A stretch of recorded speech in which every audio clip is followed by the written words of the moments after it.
Hey, what is up, everybody? Jomar Ferralis here, Doctor of Physical Therapy. I wanted to hop on today and talk to you about dry needling and how it can help with chronic pain.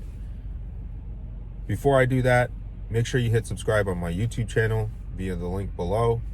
Follow me on Instagram, Dr. Jomar _DPT7. Join the Facebook group, Chronic Pain Management for Patients and Providers. If you are in chronic pain and looking for resources, there's a growing group of providers and patients that are willing to help you and support you. Go ahead and join the group. The links are below.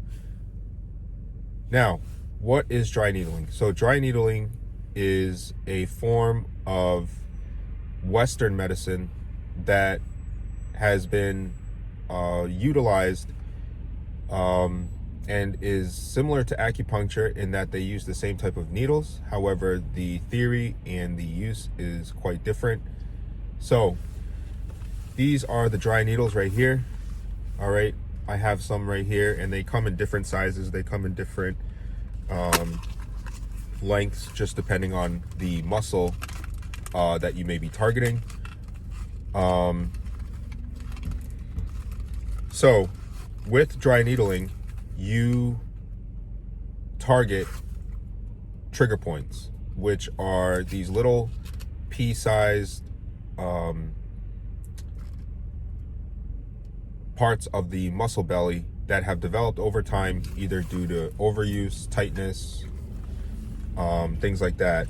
And what can often happen is these trigger points within them carry a lot of inflammatory chemicals. Okay, so when you go ahead and palpate the muscle, you are palpating for trigger points. Okay, so if you've ever felt like a knot or something like that, especially like in the upper trap, that would be a trigger point.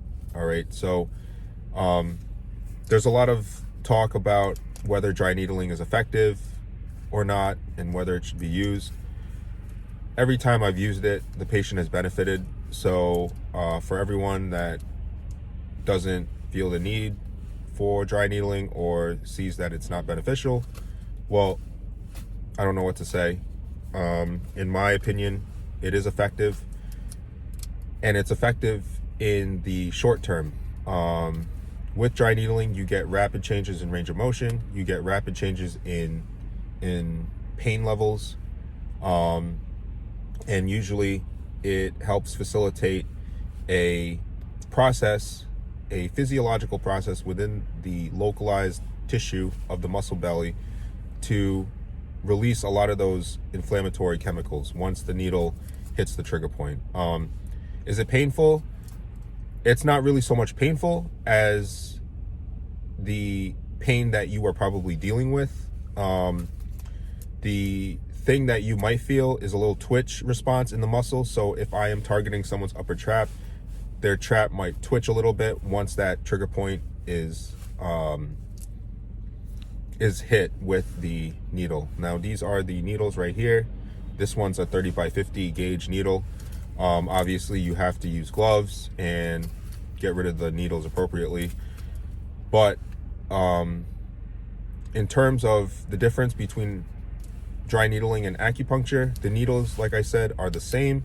However, in acupuncture, that is based on Eastern medicine, where the needles are placed in various areas of the body, and usually more than one is used, whereas in dry needling, it's more local. And sometimes, depending on the course or the method that you were taught for dry needling, you may use multiple needles in different areas. However, with dry needling that I was taught, the needle is used to target the trigger point, and then once you hit that trigger point and you get a twitch response, you take it out, you get rid of it. All right, and then after the needling session, typically you check the skin, you ask the patient if they're having any signs or symptoms, and most of the time they don't. Really, the only contraindication to dry needling would be pregnancy or a severe aversion to needles. So if you are scared of needles, obviously you will not get dry needled. But in terms of acupuncture versus dry needling, acupuncture uses multiple needles, and those needles are placed in various areas of the body, mostly in relation to your chi and redirecting energy.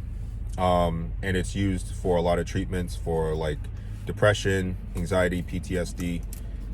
So not necessarily just for muscle pain, whereas dry needling is specifically used by a clinician who's gone through some type of formal training,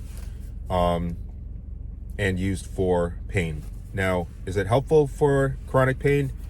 Yes. The short answer is yes, it is in the short term. However, just like anything, you have, after performing dry needling, typically you'd want to perform some type of exercise to hold down the new gains in range of motion that you might get. That's the biggest thing with dry needling, is that you get is a rapid improvement in range of motion. You get a rapid improvement in pain levels. Patients have also told me that they get better sleep that night. So a lot of positive things from dry needling.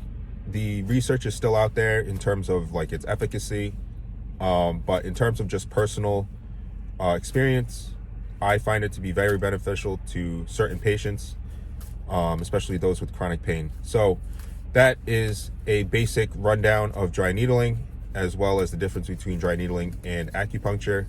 I will be coming out with more content in relation to this, so give me a follow on my YouTube, hit the subscribe button below, and I will talk to you guys later.